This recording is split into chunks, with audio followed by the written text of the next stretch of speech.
All praises to Yahweh. All praises to Yahweh Shai. All praises for the Rakah Kodash. Double honors to the apostles, elders, and bishops of Great Millstone that have been and continue to teach the true gospel.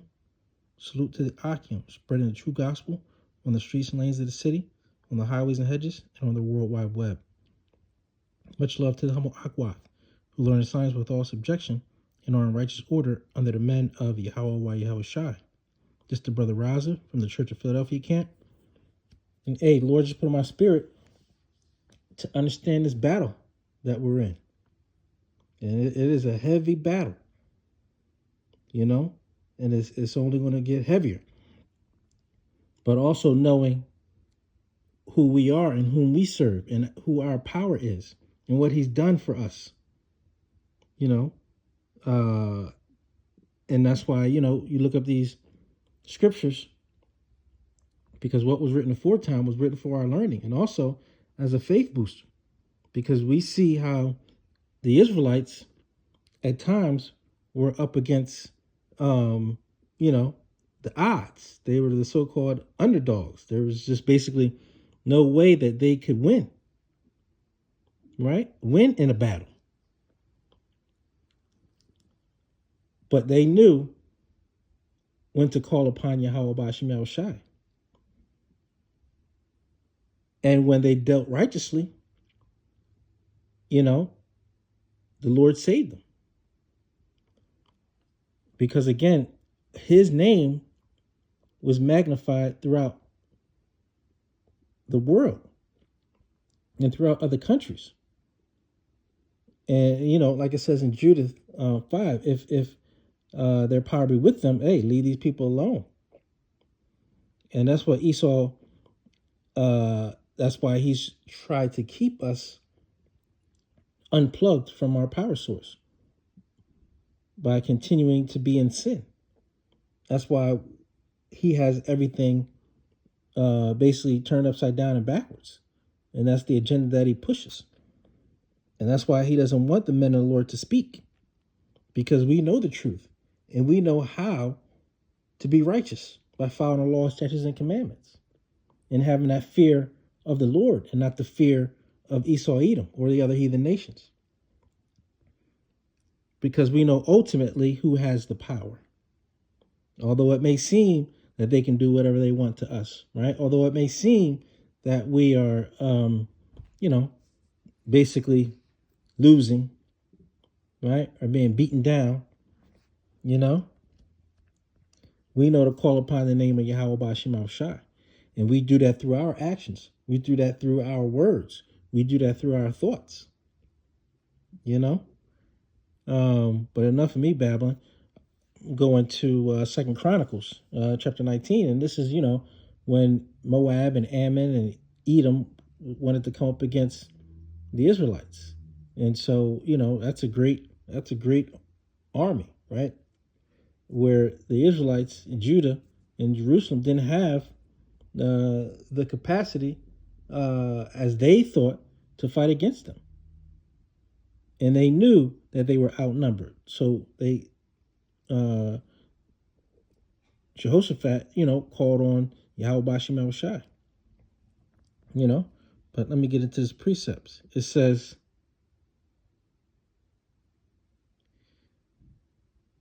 and now, behold, the children of Ammon and Moab and Mount Seir, whom thou wouldest not let Israel invade when they came out of the land of Egypt, but they turned from them and destroyed them not. So yeah, we gave them a pass, right? But you see how the trickery of people are, right?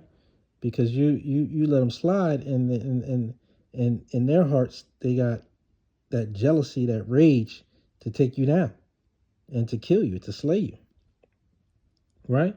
But let me jump up, because verse 9 says, if when evil cometh upon us as the sword, judgment, or pestilence, or famine, we stand before this house and in thy presence, for thy name is in this house. And what name? Yahweh Bashim Yahweh Shai.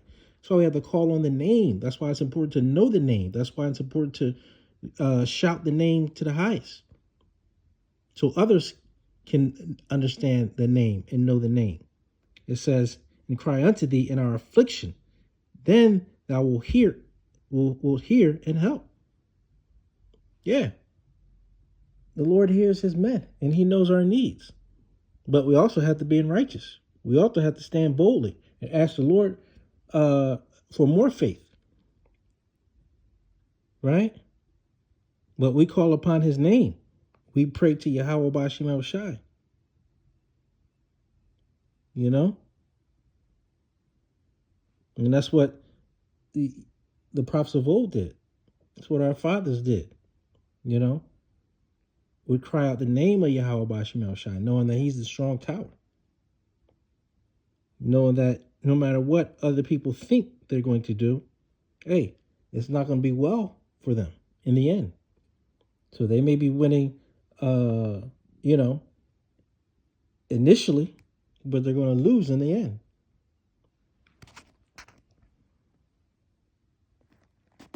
It says, behold, I say, how they reward us to come to cast us out of thy possession, which thou hast given us to inherit. So yeah, they, how Esau, Edom is insatiable. So they want more and more and more, and will bring up other nations with them. So we look at Ammon.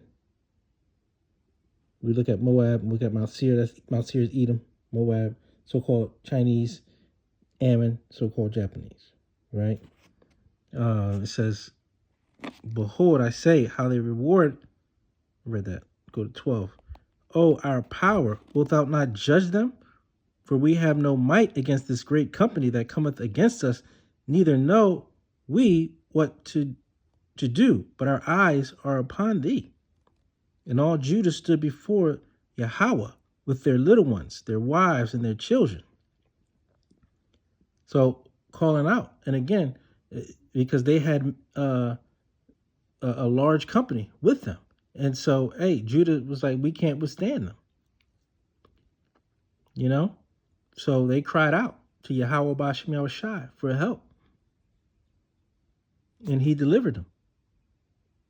Right? It says, then upon Jehaziel, the son of Zechariah, the son of Benaiah, the son of Jael, the son of Mattaniah, a Levite of the sons of Asaph, came the spirit of YAHAWAH in the midst of the congregation. And he said, hearken ye, all Judah, and ye inhabitants of Jerusalem, and thou King Jehoshaphat, thus saith YAHAWAH unto you, be not afraid, nor dismayed, by reason of this great multitude, for the battle is not yours, but YAHAWAH Bashim Yahweh Shai's. Yeah.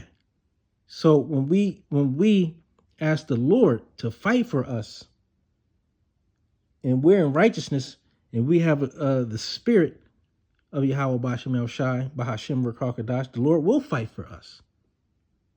Right? Hey, he may have us go through a little bit of adversity, but he also didn't give us the spirit of fear. Yeah, we may worry a bit because we're in this filthy body, this flesh. You know? But at the end of the day, hey, we got to continue to cry in the name of YAHAWAH Bashim El Shai to help us. You know? And these scriptures, again, are faith boosters. Because it seemed like, hey, there was nothing that the Israelites could do because of these great armies, this great company coming against the men of the Lord. But it also is an understanding that the men of the Lord knew what to do. You know? And we thanked and praised and magnified the name of YAHAWAH Bashim El Shai for that deliverance. And that's what we're going to do here in Babylon, so-called America. Because we can't go up against them in any way. You know, but we can cry inside to YAHAWAH Bashim El Shai to deliver us, to save us from this captivity that we're in. And that's what we hope for. We hope for this deliverance. We want to get out of here. We want to go back to our land. We want to magnify and glorify and praise the name of Yahweh Bashem El Shai in spirit and in truth all the day long. We want to be surrounded by righteousness. You know, that's what we want to do. And worship Yahweh Bashem Yahweh Shai. You know? So, but these scriptures just help us understand how to stay in the spirit, how to stay prayed up, how to stay faithful in spite of the adversity, in spite of what it looks like. You know, because we will win in the end, and the Lord will deliver his people, the Israelites. And Lord willing, I'll be of that number to get beamed up and look down at the sea of glass and see the destruction of this place. You know? Hey, Lord willing, I was edifying to the elect. Until next time, Shalom.